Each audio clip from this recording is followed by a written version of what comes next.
في أول التمانينات كده شركة هارلي ديفيدسون الأمريكية العريقة دي كانت خلاص على وشك الإفلاس. تخيل، كانت بتخسر قدام الشركات اليابانية اللي كانت نازله فيهم ضرب، ومنتجاتهم كانت جودتها تعبانة خالص.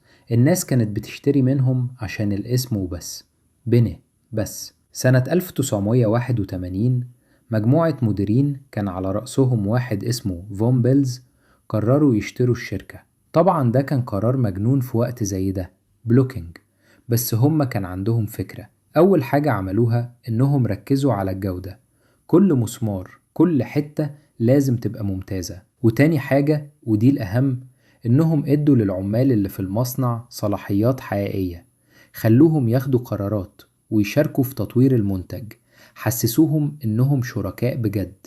وفوق ده كله لموا مجتمع سواقين هارلي ديفيدسون حوالين البراند تاني، رجعوا روح الولاء للعلامة دي. بعد سنين شغل وصبر، وبالتحديد سنة 1987، هارلي ديفيدسون رجعت لعرشها كأكبر شركة موتوسيكلات في أمريكا، من شركة كانت على وشك الإفلاس لشركة رائدة.